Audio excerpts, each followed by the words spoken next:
सभी का स्वागत है साथियों। वंदे मातरम। आज जो हमने विषय रखा है चाय पे चर्चा के लिए, जो हमने आज विषय रखा है वो पहलगामी है, क्योंकि उसने जो है इस देश की क्या इसमें पूरे मतलब वर्ल्ड के अंदर तहलका मचा रखा है। पूरे दुनिया के अंदर ये जो अभी घटना हुई है ये चर्चा का विषय बना हुआ है। कारण कि वर्तमान समय में जितने भी सशक्त राष्ट्र हैं, लगभग मैं समझता हूँ कि मेरे ख्याल से 20 राष्ट्रों ने मोदी जी को पूर्ण समर्थन दिया है। अब इसके परिप्रेक्ष्य में क्या स्थिति है कि भारत सरकार ने इसमें क्या कार्रवाई शुरू कर दी है और पाकिस्तान क्या शुरू करने वाला है या कर दिया है या कर रहा है, इसमें हम लोग चर्चा करना चाहेंगे। तो इसके लिए जो आज की चर्चा में जो हमारे मुख्य अतिथि हैं हमारे देवेंद्र सिंह रावत जी, और उनका व्यू लेना चाहेंगे हम लोग कि भाई रावत जी आप अपना व्यू दीजिए कि जो वर्तमान जो घटनाक्रम चल रहा है इसमें दोनों राष्ट्रों का क्या नज़रिया है, या दोनों राष्ट्रों की जो कार्य प्रणाली है, जो एक्शन जिसे हम लोग कहते हैं एक्शन पीरियड है, वो क्या होना चाहिए, क्या हो रहा है। रावत जी। जी गौरव जी, सबसे पहले तो हमारी संवेदनाएं हैं पहलगाम में जो 28 हमारे जो है टूरिस्टों की मृत्यु हुई है, जिनको कि आतंकवादियों ने निर्दयता से मारा है, उनके और उनके परिवार के प्रति हमारी संवेदना है। दूसरी बात यह है कि अब कठोर से कठोर कार्रवाई भारत को करनी चाहिए और भारत ने कुछ कूटनीतिक जो है फैसले ले लिए हैं। पहला फैसला तो आपको मालूम ही होगा कि सिंधु नदी वाली जो जल संधि थी उसको निलंबित कर दिया है, मतलब उसको खत्म नहीं किया है, एक टाइम पीरियड के लिए निलंबित कर दिया है। बताते चलें कि पाकिस्तान में पहले से ही पानी की बहुत ज़्यादा कमी है। बिल्कुल ठीक है ना। पाकिस्तान में लोगों के पास पीने के लिए पानी नहीं है, नहाने के लिए, कपड़े धोने तक के लिए पानी नहीं है। और ऊपर से जब सिंधु समझौता भारत ने निलंबित कर दिया है। सिंधु समझौता 1960 में हुआ था और वर्ल्ड बैंक की सहायता से हुआ, ठीक है नहीं। तो उसकी वजह से अब जो पाकिस्तान को जो पानी मिलने वाला है वो पानी भी नहीं मिलेगा और पाकिस्तान में त्राहिमाम है इस मसले पर।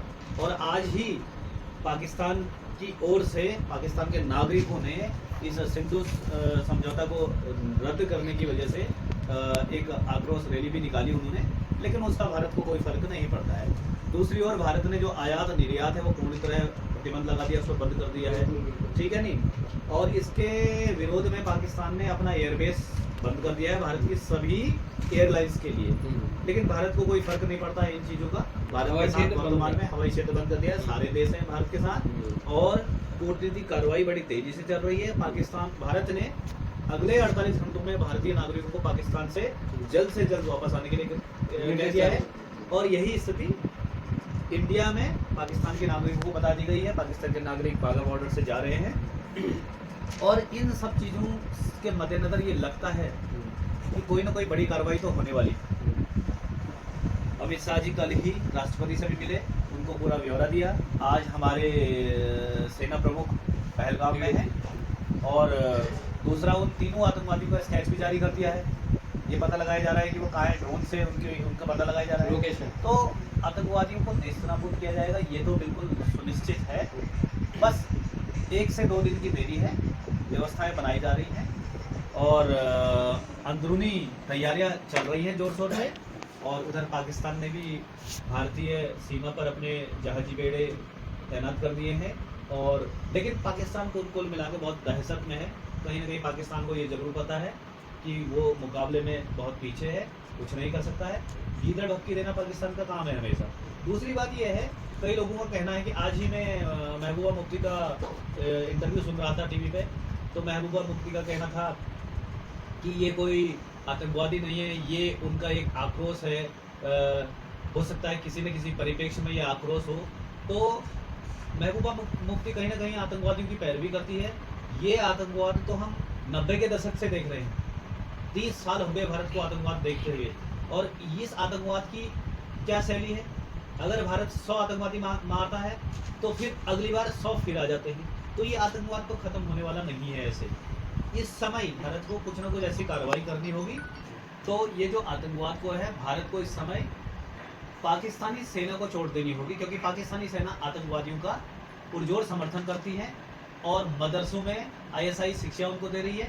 तो पाकिस्तानी सेना पर अटैक करना होगा और इनके ठिकानों को पूरी तरह से ध्वस्त करना होगा, वरना आतंकवाद को नष्ट नहीं किया जा सकता। गोलवाल जी, यही मैं कहना चाहूँगा। वीरेंद्र बाबू ऐसा है, देखो बात ये है ना, सबसे बड़ी बात ये है कि पाकिस्तान जो कह रहा है वो उसके पास है क्या? आप सोचो, पाकिस्तान पानी उसके पास नहीं है, तो आप ये समझिए सबसे बड़ी स्ट्राइक तो यही हो गई है। कुछ ही समय में जब पानी ही नहीं मिलेगा, जल से तो कुछ बड़ी चीज है ही नहीं, मारने ये तो मारे हुए वैसे ही हैं। तो दूसरी बात क्या है कि साहब इनके पास आधा पाव भर के एटम बम है, जो एटम बम की धमकी देते रहते हैं, न्यूक्लियर पावर है। जी। ये अगर वो एक भी अटैक करेंगे तो ये समझो पाकिस्तान का नामो निशान धरती से मिट जाएगा। बिल्कुल। अभी समझिए, हिंदुस्तान की इतनी बड़ी ताकत है, इतनी बड़ी ताकत है हिंदुस्तान के पास, इतने सब कुछ है, पाकिस्तान में है क्या? खाने के लिए दाने नहीं है, तेल टैंकों में डालने के लिए तेल नहीं है भाई वहाँ पे। जो इनका जो सेनाध्यक्ष है उन्हें वो क्या कह रहा है बताओ? अब वो उनके भाषण आपने सुना होंगे, हम तो कहते हैं धर्मनिरपेक्ष है, सेकुलर है, लेकिन दूसरे राष्ट्रों को कौन समझाएगा बताओ? खुलेआम कह रहा है हिंदू हमारा विरोधी, हिंदू जो है हमारा काफिर है, वो तो खुलेआम कह रहा है ना। तो ये हमारी जनता को समझना पड़ेगा। और सबसे बड़ी अच्छी बात मुझे थोड़ा ये लगी है अभी कि जो अभी संयुक्त सर्वदलीय बैठक हुई है, चाहे उसमें सपा के थे, चाहे उसमें बसपा थे, कांग्रेस थी, सब ने समर्थन दिया है बिल्कुल मोदी जी को।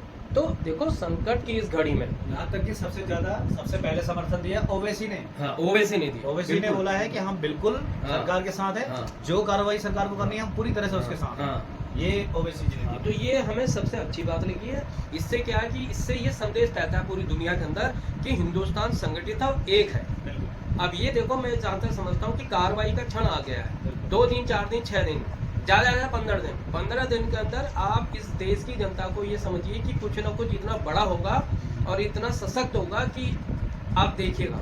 जी ठीक है ना? तो इसी के साथ आज की चर्चा हम समाप्त करते हैं। जी। और हम अपने व्यूजर से कहते हैं कि आप कमेंट में भी लिखिएगा। अगर आपको हमारी बातें अच्छी लगती हैं तो इसको थोड़ा लाइक करके शेयर कीजिएगा, जिससे कि हमारा मनोबल भी बढ़ता रहे। और इसी के साथ जय हिंद, जय भारत, वंदे मातरम। जय भारत।